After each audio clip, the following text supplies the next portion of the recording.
Hi guys, Jessie here, and welcome back to my Young Justice reaction series. Today we're going to be moving on to Season 1, Episode 19. So last episode we had a spooky Halloween episode. On one half we had Wally, Megan, and Connor go to a Halloween dance and scare the shit out of a random teenage boy because he wanted to pull a Halloween prank. And the other half we had a story about a man who killed his sister, which is, you know, a little thematically different. The main focus of the episode, though, was dealing with the many secrets that are going on in the show at the moment. Mostly focusing on Artemis and the fact that she's still hiding her past from literally everyone. So that's a ticking time bomb that will explode eventually, but we'll have to see how much destruction that causes when it does finally blow up in Artemis's face. But it wasn't that much of a plot-heavy episode, so there's not a lot of recap, so let's go ahead and move on to Season 1, Episode 19. Finally! Hey, little witch boy. It's been a hot second.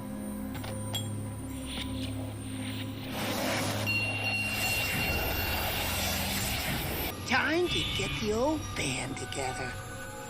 Wotan, Blackbriar Thorn, Felix Faust, Wizard.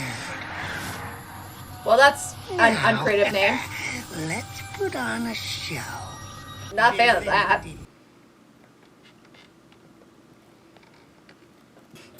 Glad you're back, Zatanna. Does this mean you're officially joining the team? Nope. I don't know. Zatara's so overprotective. I mean, just getting him to let me visit takes a full day's wheedling. I wish he'd just give me a little space.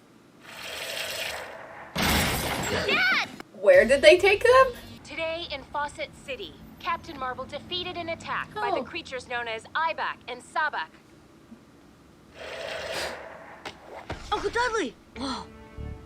Looks like Uncle D isn't the only one gone missing. So it's all adults. Are you okay? Forget me. Where's Mommy? All the grown-ups are gone. And Cap's a grown-up. If I change, I could disappear too. Traditional media is offline, but kids worldwide are all posting the same thing. Every adult 18 or older has disappeared. The sorcery necessary to pull this off? Scary big.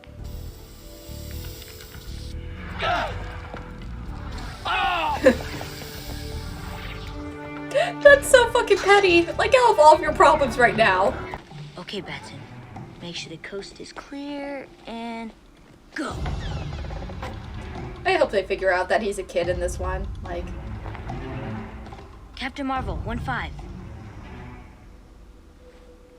Attention, children and teenagers of Earth. I am Aqualad.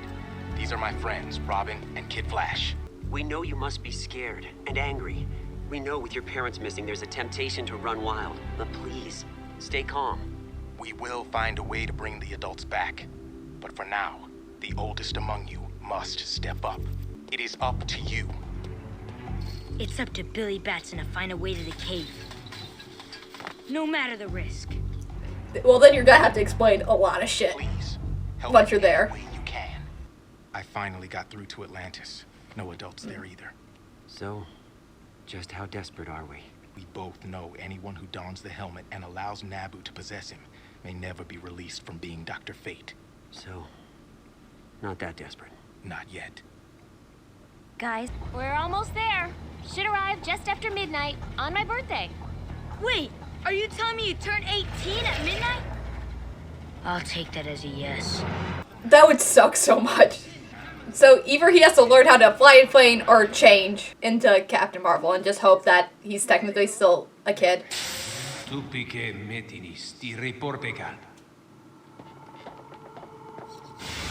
Does this mean you're officially joining the team?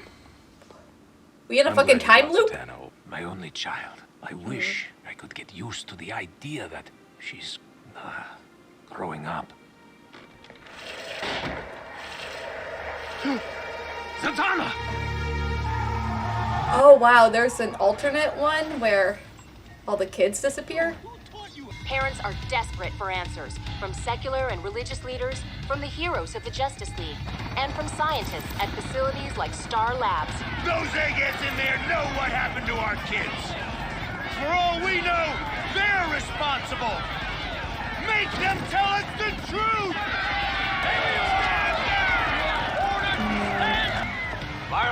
can't get them back. So all you're creating is a dangerous distraction from what really matters here tonight.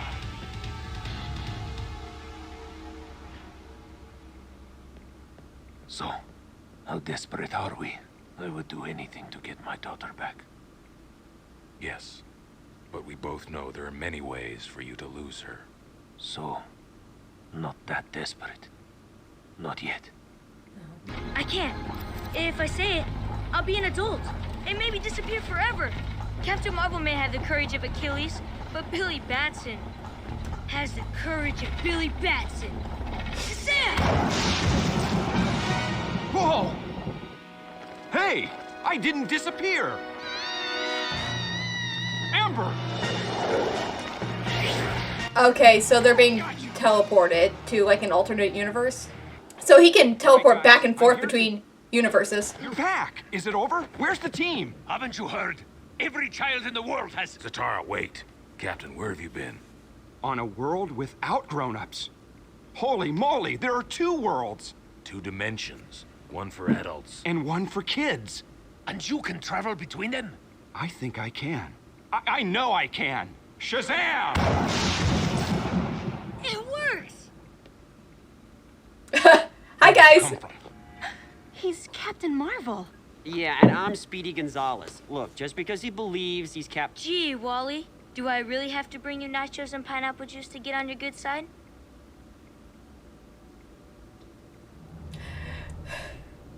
There will be threats in both dimensions, and we may not be familiar with our opponents. But the key to this mission is a coordinated, simultaneous attack.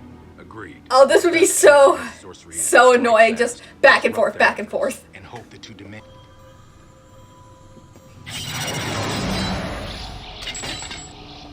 That's the best you can do. Baby magic. Fiestina, atatavelas, ilda, tell me. Listen, when Fate possessed my body, he defeated Clarion by attacking the cat. Get that pussy.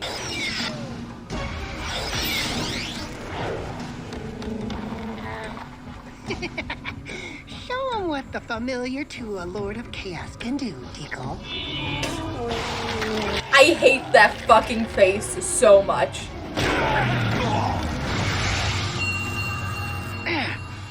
So you teamed up with the Grumps.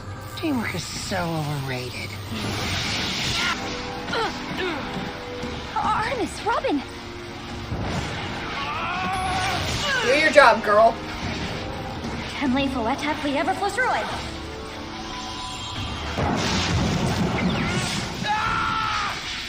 It's the gym! Don't shout, Billy. I've linked you telepathically to the others. That's so cool. I mean, it's the gem at the center of the pentagram. Destroy it, and we win. That's all I needed to know. Satana! Stop!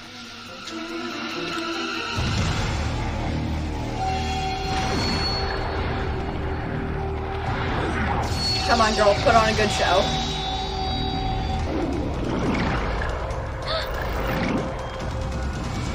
There! See? When the world's divided, the helmet split too. You're not all here, Naboo. And you're losing hold on that poor, soon-to-be dead girl. She gave up herself for nothing. No, witch boy.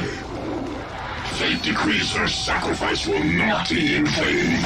Wait, is it an illusion or is it actual helmet? Like, did she just teleport it there? Now, kid! Shot! Catch! Zatara, catch! Oh, that was a really cool shot. I really like that. Boy, they sure don't make evil immortal sorcerers like they used to. Oh well. See you later, armadillos. Unless I see you first. See you later, My Chemical Romance. Aren't you gonna stop him? To what end? Clarion is chaos personified. He cannot be contained. Fate! Great, Naboo. Release my daughter. No. Witness the havoc wrought in these hours. The world needs Dr. Fate, and the girl's natural affinity for the mystic arts makes her the perfect candidate. Kent Nelson did object strenuously, so I released his spirit to the afterlife. He is gone. Is her dad gonna sacrifice himself? Take me instead. Yeah. My skills are already at their peak.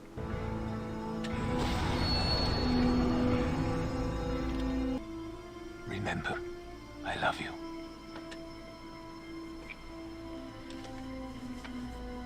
Take care of my girl. You have my word. No, please! This was my fault! Dad, don't! Dad!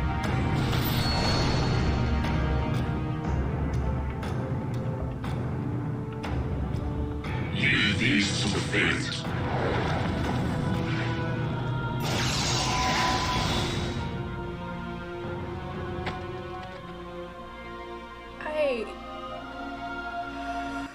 I am actually really upset about that. And my room's right next door, if you need anything. Thanks. I, could use a little alone time, okay? Of course.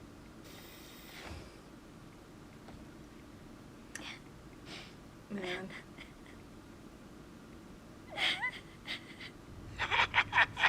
Happy? Oui, mon ami.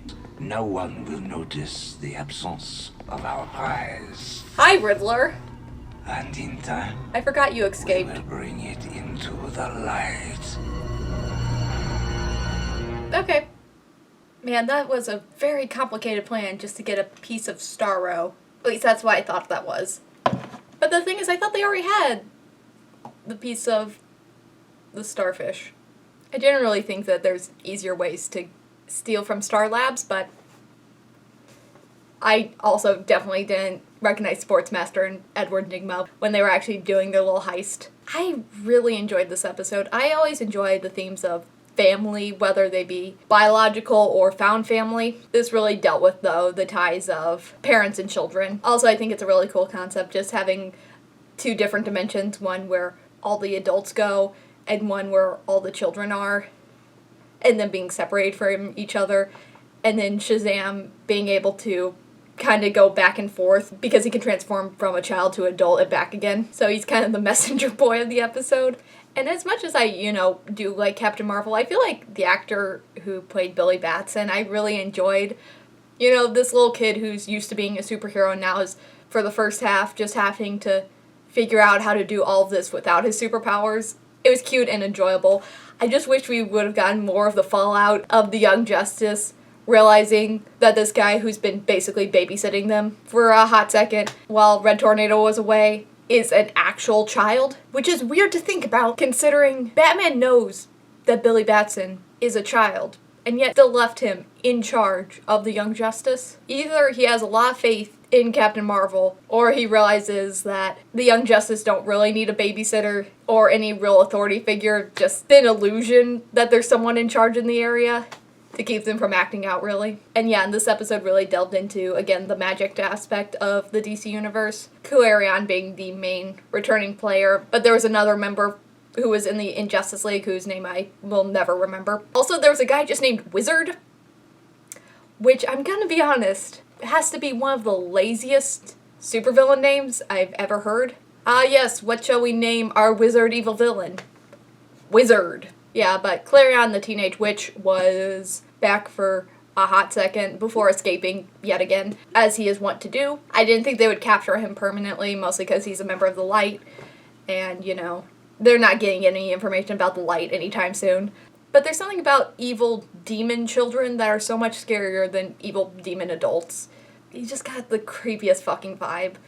But the real meat of this episode came from Zatanna and her relationship with her father. I've talked about the fact that, I don't think that she was going to join the team anytime soon because her father didn't want it. That kind of fucking changed in this episode. I don't necessarily know a lot about Zatanna and Zatara and their relationship in the comics, but I really love the dynamic of the overprotective father in this series, which is kind of funny because he's still teaching his daughter magic and basically training her to be a superhero, even if he's still very overprotective of her. And we got a nice foil for him in this episode with Batman, because they were like the only two adults that really interacted. But they are narrative foils, I feel like, for each other, because yes, they're both superheroes and they both are fathers, basically, to superhero kids. But Zatara is the overprotective father. He doesn't want her going on missions because he's afraid of her getting hurt. He's visibly worried whenever they're separated during the entire mission. And on the flip side of that, Batman's cool, calm, collected. He's had Dick doing this since he was 9, basically. And you never see visible worry about Robin ever from Batman. And maybe that's just because, you know, he's Batman and he never shows emotion. He keeps everything very close to the chest. Or that he just trusts Robin explicitly. Though, I feel like if Batman was in Zatara's situation, he would do the same thing. The whole self-sacrificing father shtick. Though I feel like Batman's willing to self-sacrifice himself all the time. That's kind of his MO. But that moment where Zatanna puts on Dr. Fate's helmet, and I didn't realize it was actual Dr. Fate's helmet. I thought she was turning a rock into a replica of Dr. Fate, and she was just pulling an illusion the entire time. I didn't realize she had teleported it there. That could have been more easily telegraphed, like she actually teleported there rather than a rock turning into the helmet. But nitpicky. That moment when he gives himself up because he wants to make sure his daughter is safe got to me. Like I said, family, biological or found or otherwise, gets me emotional. And the fact that it wasn't ever like in question what he was going to do. As soon as he saw the fact that his daughter put on the helmet, it was kind of a done deal for him. And that's emotional.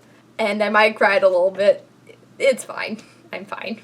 But that leaves some interesting threads at the end. One, because Zatanna no longer has her father around, she's now a part of the team. Because I guess she has nowhere else to go. I don't know if she has a mother, if she's around or alive, but clearly she's not in the picture. If she's just absent or dead, I don't know. But she's going to be staying with the team from now on. But there has to be a lot of guilt there because she was trying to sacrifice herself. She was willing to make that decision. I don't know if she was willing to sacrifice her father. I don't think she was willing to sacrifice her father, but that choice was kind of taken away from her. She doesn't get the hero sacrifice because, you know, fatherly love. So I wonder what she's feeling. Is it anger at her father for taking that decision and turning her self-sacrifice into his self-sacrifice, something she wasn't necessarily willing to give up? Is it just guilt that this ended up happening because of her decision? Or is it just straight sadness? Is she just in complete mourning now? And now we have a Dr. Fate running around. I mean, it kind of takes your Deus Ex Machina off the table because Dr. Fate has his own plans. You don't have that helmet in your back pocket now. You can't just take that out whenever you need it. But you do have a Dr. Fate all the time. So what's he going to be doing during this time?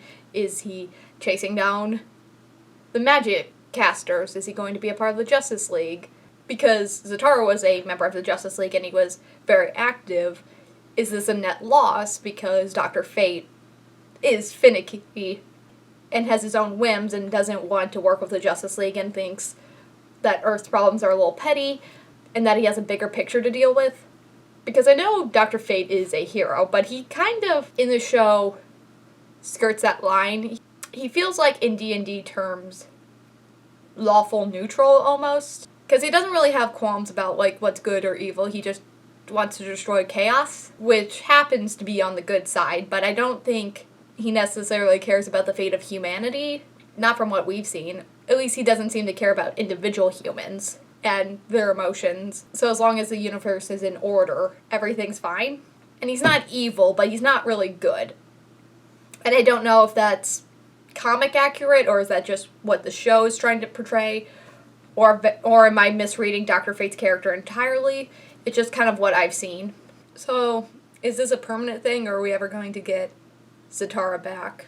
Or is he, for all intents and purposes, dead? Like, what if Dr. Fate does show up every once in a while, and he is an active part of the Justice League. Now, Zatanna has to see her father being piloted by this godly entity of order, and no, her father's there, but she can never interact with him again.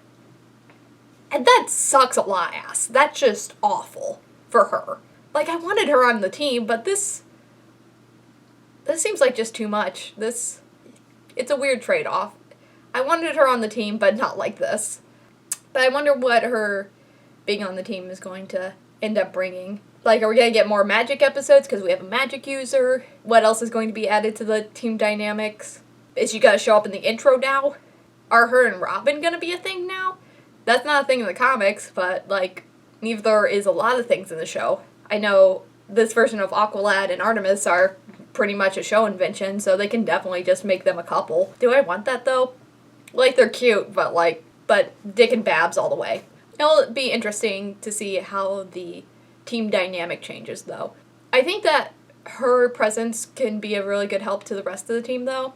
I think she has the best shot of maybe getting to Artemis and having her open up because they've been close. And, you know, shared trauma. Both have daddy issues. Though you could say that about a good chunk of the Young Justice League. Artemis, Superboy, Zatanna now. Robin's got some issues with Batman that, you know, also needs to be figured out. A lot of daddy issues here. Also, in the last couple episodes, I thought that Miss Martian's trauma from the It Was All a Dream episode, when she had that talk with Black Canary about being afraid to use her powers, I thought that was going to carry on more, but it seems like she's kind of gotten over that Black Canary was able to get through to her about using her powers. I thought that was going to be like a plot point where she didn't want to use like her psychic abilities, but it seems like she got over that real quick. Whether or not it was just Black Canary's speech or that she took Black Canary's advice and actually, you know, went through training with her uncle and he was able to kind of build her confidence back up. But yeah, the episode ends with Clarion going back to the light. And apparently this whole thing was the most complicated goddamn distraction to get into Star Labs, I think. I think that was the lab that they broke into. And that just seems like a lot of work. Like, if you are a magic user and you're like, oh, I need to bust into the super secret lab to get a piece of a cosmic starfish, separating the universe into two, one where there's only adults and one where there's only kids, that's kind of a leap. I mean, if you got the power, go for it, I guess, but, like, I feel like there's just easier options at your disposal at that point. If you can teleport and turn invisible, I don't think it's that difficult. Though I am kind of confused why they needed to steal a piece of Starro. I'm guessing it's Starro. We've had no confirmation that the giant starfish is Starro, but if there is another giant magical starfish in the DC universe that isn't Starro, that's just too much. Like, I could deal with the 87 hyper-intelligent talking gorillas that exist in the DC universe, but if there is two giant cosmic starfishes, I'm done. That's it. But I thought the light already had a chunk of Starro that was stolen. Is this another chunk of Starro? Am I forgetting the fact? Did they need more of the giant starfish? Was that something else? I'm gonna guess that they just needed more of it. Based on the evidence, I'm guessing that they're doing genetic experimentation with the chunk of Starro. I'm just guessing that because of the Cadmus labs. And that was all genetic experimentation using alien DNA. Whether it be like the demon and devil looking aliens that were running around to like the ones that had telepathy or the ones that just looked like giant messed up gorillas, or if it was using Superman's DNA to create Superboy. It's all using alien DNA to create weapons. Living weapons, also known as people, but weapons nonetheless. If they were working on cloning in the Cadmus labs, I'm guessing they're also working on like DNA splicing. Like, that's not a far leap in my head. And so what I'm guessing they're doing is they're kind of stealing a bunch of DNA and technology from all these different places to create a giant fuck-all end of the world monster. I think I've said that before, but I don't know what else they could be trying to do with the random hodgepodge of shit that they've been collecting over the last season. Because I know they've collected a lot of stuff. I can't remember any of it except a piece of Star Road. Whenever the episode ended, they'd always talk about, like, oh, we got this, our plans are moving along nicely, blah, blah, blah. They really liked the monologue, and I can't remember every villain monologue. They all kind of blurred together at one point. I also know that they helped genetically splice Poison Ivy's plants with Joker gas, so they're definitely splicing things together. I wouldn't be surprised if at the end of the season there would be either one giant starfish attacking the world, or, and I hate to use this word again because I use it a lot, just a fuck ton of giant starfishes just attacking everywhere. They might even be equipped with lasers, or a plethora of mechanical parts, because they were trying to steal technology from the Forever people. So, right now I'm just picturing a bunch of starfishes with laser guns. And at this point, if the season finale doesn't have a bunch of starfish with laser guns, I'm going to be very disappointed.